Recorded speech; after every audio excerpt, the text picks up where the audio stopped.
A blessed first day of July, mga kabayan kung OFW sa Dubai at dito rin sa Pilipinas. So, I'm here once again for another video about the topic, Balik Pinas sa gitna ng krisis. So, bago ako mag-start, I'd like to say thank you po dun sa lahat ng nag-share at nag-views ng 3 videos ko during the quarantine season.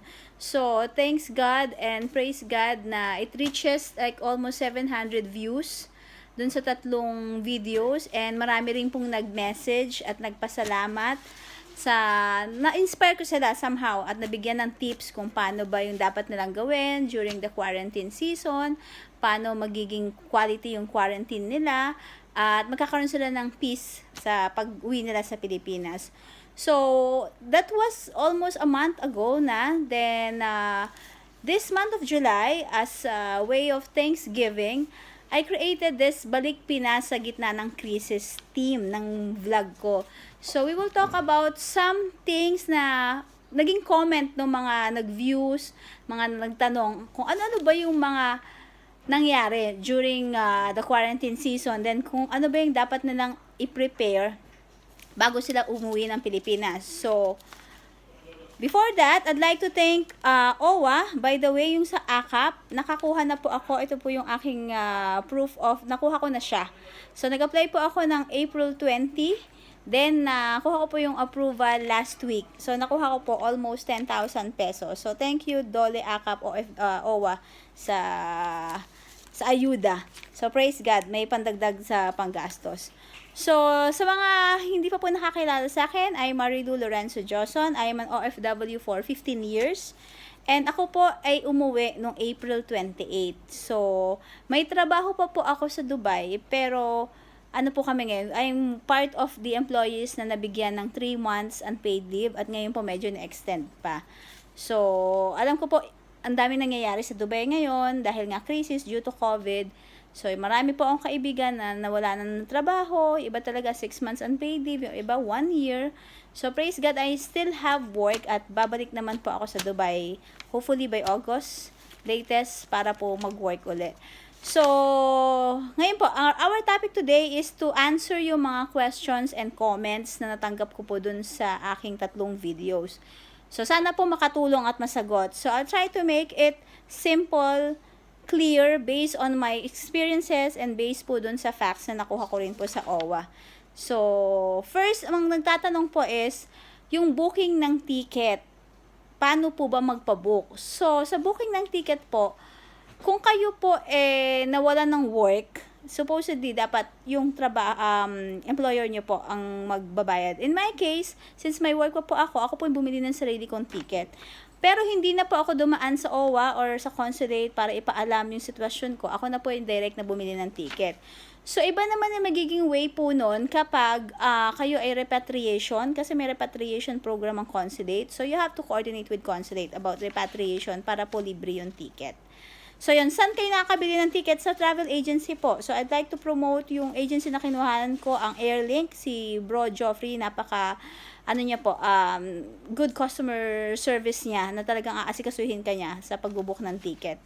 Then, sino po yung sumagot ng ticket? As I've said, ako po, ang company ko po sumagot ng ticket. So, sa inyo po, depende po yun kung sino sasagot ng ticket. Kung employed pa rin po kayo or vacation nyo. Yung iba kasi, sila yung sumagot kahit na may work pa sila or 3 months or 6 months unpaid leave.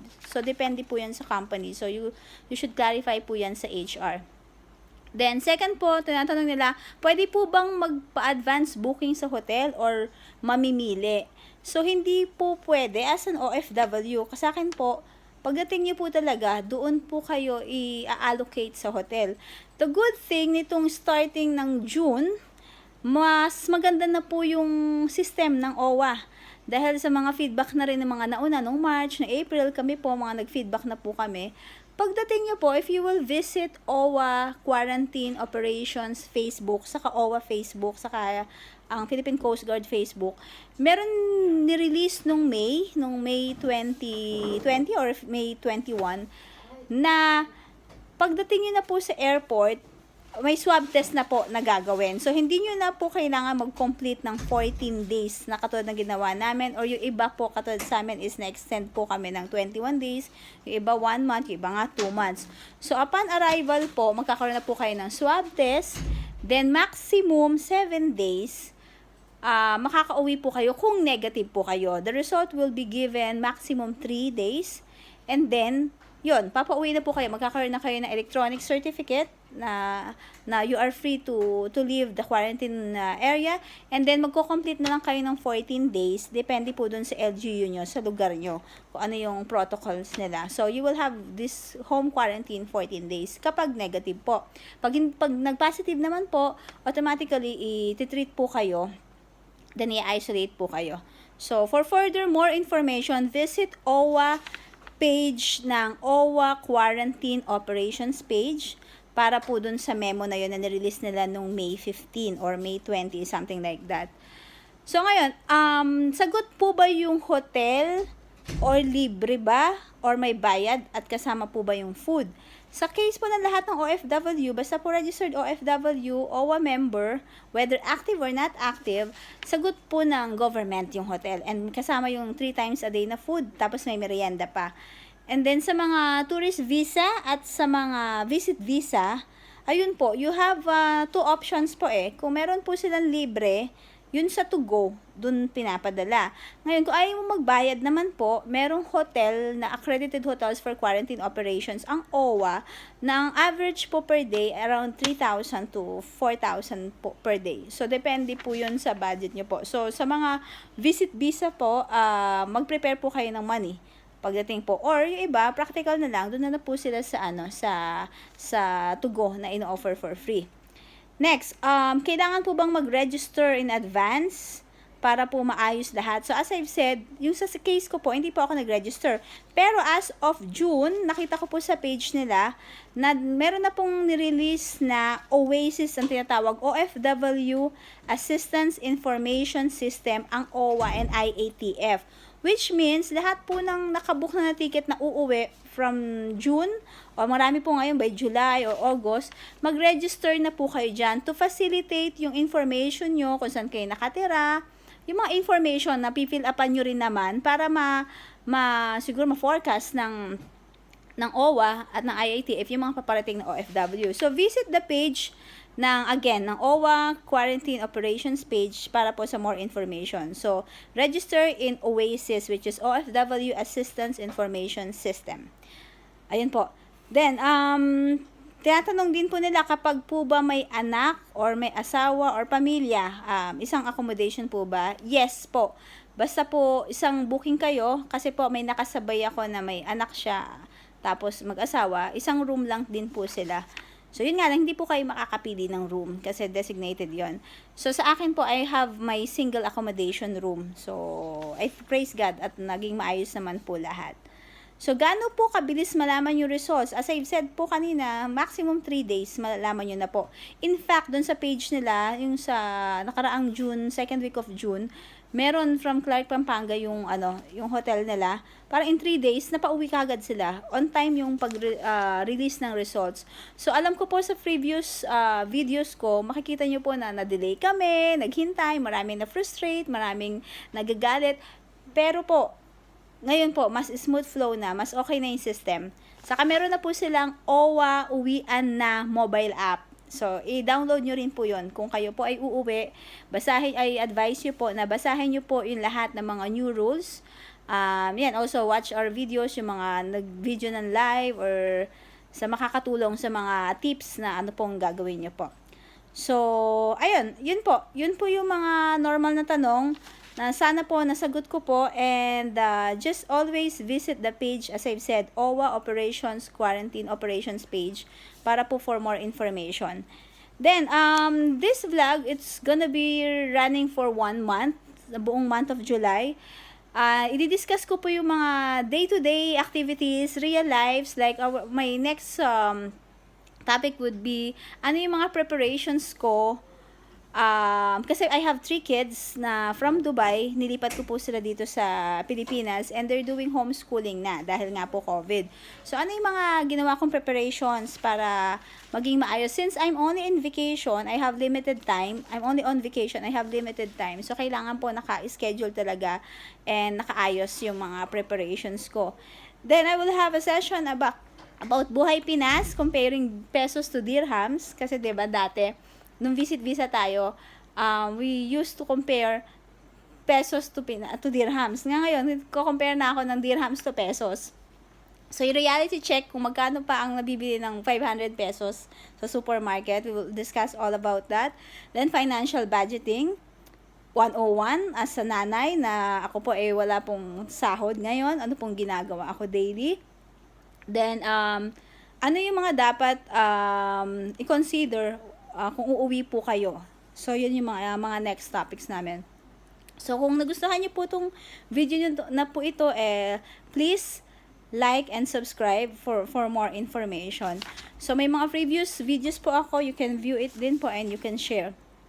So, I just want to share you one Bible verse, which is our favorite Bible verse from Philippians 4 verse 13, which is, we can do everything through God who gave us strength. So, sa gitna po ng crisis na to, the only hope that we could consider our faith, our hope, the promise of God na malalagpasan po natin to. So, marami po akong mga kaibigan na uuwi po very soon.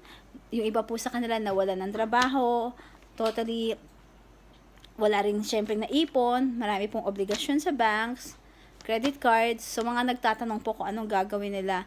Yung iba naman po, may pamilya nakakalipat lang sa Dubai last year, tas nag-a-adjust pa po. Marami pang expenses, tas babalik na rin po sa Pilipinas.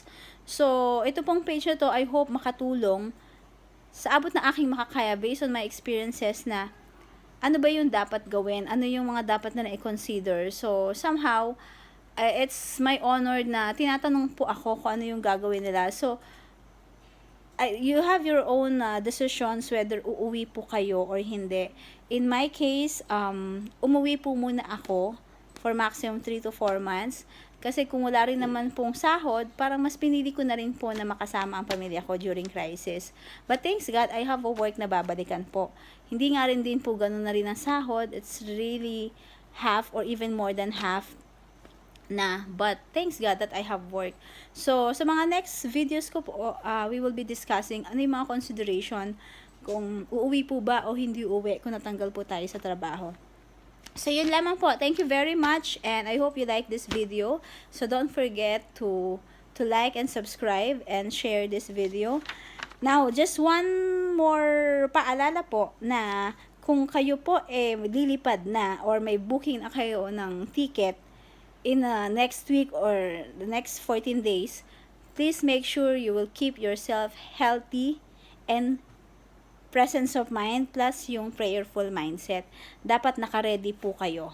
So, take vitamin C, vitamin E, drink warm water, more fluids, do the exercise kasi meron po kayong sasagutan. And normally, ang mga tanong sa sagot is, nagkasakit ka ba ng flu before? Have you encountered a COVID